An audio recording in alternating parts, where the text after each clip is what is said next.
please introduce yourself? Sure. My name is Isabela Echeverry. I'm the Senior Discovery Officer for IDB Lab in Colombia. Great. And can you please tell me about the work that IDB Lab does? Sure. So IDB Lab, as an innovation and venture capital arm of the Inter-American Development Bank, leads the way in terms of two things: financing directly innovation and technology for inclusion of poor and vulnerable communities and challenges related to climate change, biodiversity, gender. But at the same time, we're experts and have been building ecosystems, entrepreneurial and innovation ecosystems in Latin America and the Caribbean. We work throughout from Mexico to Argentina, both doing direct financing as well as doing ecosystem building. And in terms of our innovation and technology work, we've been quite eager the last decade or so in terms of working in climate change, initially more in mitigation activities. But since the last 2 years, we've been delving in quite a bit of adaptation work, resilience, and biodiversity and nature positive work. Wonderful. Now, IDB Lab leverages financing, knowledge, connections to support early stage entrepreneurship, foster development of new technologies, activate innovative markets, and catalyze existing sectors. Why is this important for tackling the biodiversity and climate crisis? So we're convinced that entrepreneurs and innovators, social innovators, are those that are coming up with the solutions and the technologies to, close the gap, right? And we are convinced from our financing perspective that once we help bridge that financing gap for, technologies or innovation solutions, these programs and projects will eventually work up their way into the scale of public policy, into bigger corporate programming, or even to a more mainstream financing. So we're convinced that those are the those are the solvers of these problems, and if we finance them, if we help bridge the initial funding gap, these entrepreneurs will help, close that gap in terms of gender, biodiversity, climate change, etc. So that's what we're working there. And you also have a strong focus on poor and vulnerable populations. How does that interact with environmental issues? What's the intersection there?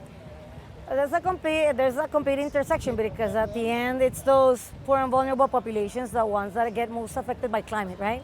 They're the most vulnerable. They're the most, they're in the middle of what's happening when the wildfires come in, where the landslides come in a sense. So when we're working with them or through them, what we're trying to do is harness their power as communities to bring up those opportunities through our different instruments, so that they can take on the lead in terms of development, in terms of work, and help develop the solutions. So for example, we're working very closely in Colombia and in other countries with Afro-Colombian communities, Afro communities, with migrant communities, but also with indigenous communities. And what we're doing there is to harness the two things, right? We're looking at innovations and solutions and technologies that will empower their economic independence.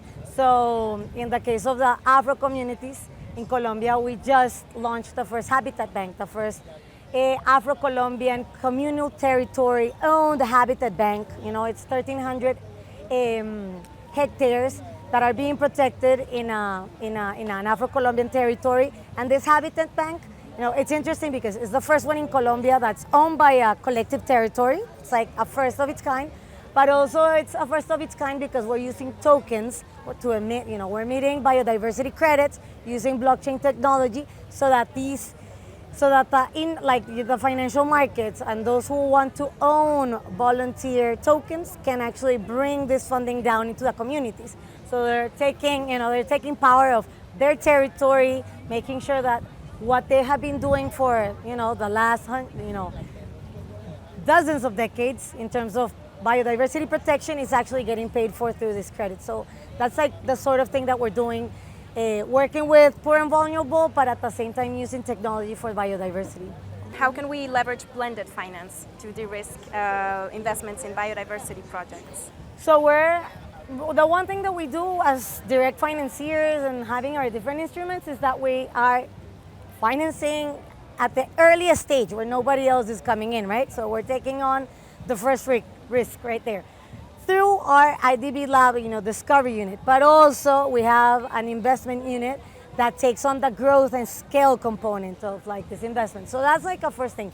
But the other, theme that we're working on quite a bit is on outcomes-based financing, and that's where we're actually bringing in blended finance instruments to help these communities. For example, this week we also launched through the bank and with the Ministry of Environment in Colombia the first outcomes-based financing project for biodiversity. It's called the Jaguar Impact Initiative. That's one, this project as a whole will bring public sector payer financing, right? Like the public sector, the Ministry of Environment wants to hit some biodiversity targets, so they will be paying for results. It's bringing in private sector funding, since the private sector are those who will be taking on the process. They will be carrying out the programs in terms of conservation, in terms of, agroforestry. It's private sector entities like civil associations, social startups, corporations who will be working in those ways. And then in the middle, there are contracts, different type of contracts, pay for results contracts that we might be using, like social impact bonds, like development impact bonds, like sinks. When we use this type of instruments, one of the things that we're doing there is actually bringing in private investors, impact investors, to finance the whole the program as a whole. No? Amazing. And what role does innovation, especially in technology and data, play in identifying new financing opportunities for biodiversity? What are we seeing when we're using technology in these communities is that they're getting empowered, since they're doing their own economics, right? So one of the things that we've been keen on is that we just launched the Natura Tech, prize winners. Like we developed this whole strategy with the Natural Capital Lab, with the Swedish Embassy, with the Amazon Forever initiative at IDB Lab and at the IDB Group, where we're harnessing technology with biocultural heritage. We're mixing the two type of technologies, those ancestral, what the communities and the ancestral knowledge, what they have in ancestral knowledge, blending it with AI, with blockchain, with tokens, to make sure that the two things converge in terms of empowering economically this population. So we're doing it through the Azocasan community with the tokens, but we're doing it through Natura Tech, since nature-based solutions who want to adopt technologies will be able to do it through Natura Tech and the community as a whole. But then we're also working with the indigenous population group in the Amazon region in Colombia, OPIAC, where we help them create a fund that has their own indigenous governance. And with this indigenous governance, what we want to do is to make sure that we do a token that through crowdfunding will bring in voluntary funding for biodiversity protection through the fund. And this fund is managed by OPIAC.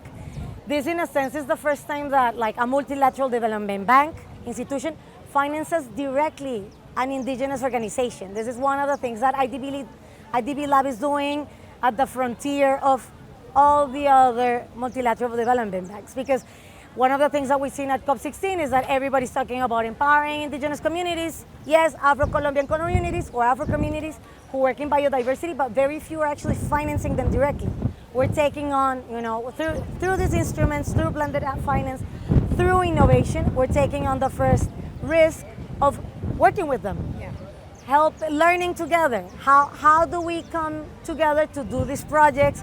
How do we set up standards? They've been asking for different sort of standards to make sure to understand how to do the financial part of the projects, the administrative part of the projects, and this is what we're learning in the process with them. So this is the sort of things that we're doing as IDB Lab. So amazing. Could you talk a little bit more about the role of AI in this project? Yeah. So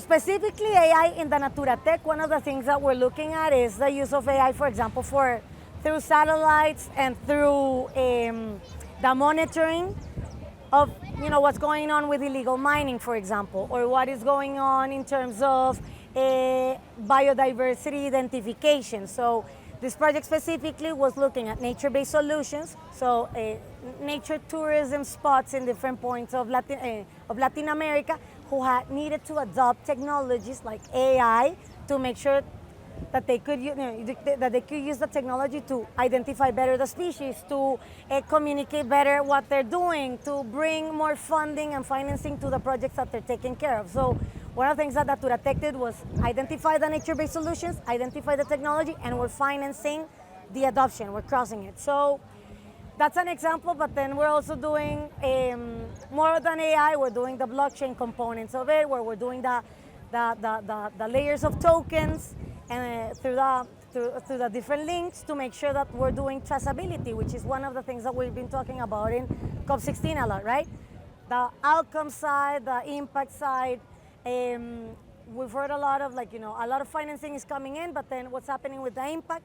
So the reason that we're using blockchain as well is to make sure that this impact is actually in the ground, right? Like that we can trace every time that we're looking at a 10-meter square spot that the biodiversity has increased or not, that it has a timestamp, and then that this token that we emit once is immutable in the end. So, and then every time there's an update, we can update that same token so that people have an actual way of tracking this public good, this public biodiversity, like tracking good, yeah? So. Amazing. Now, two more questions. How can people become entrepreneurs in a nature positive way? So tricky because, the entrepreneurship spirit, as we know, some people have it, ready on, other people build it in a sense. In biodiversity, bioeconomy, and the nature positive way, if we're looking at, for example, entrepreneurial ecosystems in the Amazon, which we just launched a study in Colombia with IDB and the IDB Lab, we're looking at, yes, the entrepreneurs are out there, but they need a lot of support institutions. There's a lack of, abilities, of skills. We need reskilling in that sense. And then there's a whole gap of competitiveness and innovation because we end up doing very, not superficial, but the first step in the value chain is what's getting developed, but we need to use more of those products in more sophisticated ways, right? In biotechnology and other uses. So for those who want to be entrepreneurs in the nature positive way, it has to come from them, it has to be at the core of their model. That's the first thing. But the other thing is that one of the things that we've seen in terms of reskilling and bringing in the content that a lot of entrepreneurs that are starting, what we're doing in a country, for example, like Colombia, is that we're leaving the entrepreneurship problem in the Amazon to the Amazonians, right? And one of the things that we're seeing is that shouldn't be happening. If the Amazon is this public good for this public nature good for everybody should be taking, everybody should be going out there, mentoring projects in the Amazon, not only investing, but we need mentorship, we need accelerators, we need incubators who are fortifying the skills, that are bringing the capacity that needs to be built, and where people that are not in the Amazon actually get to learn from what's happening there. That's something that we're not seeing as often. This is something we're inviting others to do. But then definitely it has to be at the core of what entrepreneurs want to do. Being a nature positive institution implies a lot of things, right? Implies that you have to follow standards and norms, and sometimes when you're looking first for a product or an innovation that fits a market, that doesn't necessarily meet the standards. So I do advise people to find a product and a service that's initially sustainable on its own, and then as they grow, make sure that they start fulfilling the norms in terms of how to do it better, how to incorporate better practices, better ways, so that they, that they have less waste and less, that they're more nature positive, yes. So, what would your advice be for people who are looking to start a business that benefits both people and nature? So my advice for the last 20 years working in entrepreneurship has always been the same. You have to connect to others. Ideas are only ideas until you start executing them, and you can only execute them once you start building, communities and partners to work with, right? You have to share these ideas. You have to make sure that you get assistance. One of the issues that we have in Latin America is that our business models are a bit weak in terms of innovation. And the only way to strengthen those innovative business models is through coaching and mentoring and support, right? So a lot of entrepreneurs, for example, in Colombia, there's a big distrust, and one of the things that we need to do is start building that trust, and that trust gets built working together. So this is why, before I was mentioning that one of the things that we want to do is to make sure that we connect, those entrepreneurs in Bogota, in Cali, in Medellin, who are doing nature positive work, that maybe they could become mentors. They could come to the Amazon region, to the Chocó region that needs, more support in terms of nature positive solutions so that they can grow. There's a whole soft landing that could be done in that direction. So a bit of what we're doing right now is that we're financing, in that sense, the first accelerator in the Colombian Amazon, as an example. And it's called Pantera Makers, and one of the things that we want to do is bring more of those entrepreneurs that are working with bioingredients, with the bioeconomy, to not just do it from the capital, but actually have an office in Leticia and start building capacity and hiring talent. And eventually we're hoping for an entrepreneurial spawning movement that happens from these other entrepreneurs that could be coming in and working with those that already have some experience. So I love to learn from others. So yeah, that's one of the things that we would invite people to do. Wonderful. Thank you so much, Isabela. No, thank you. Yeah.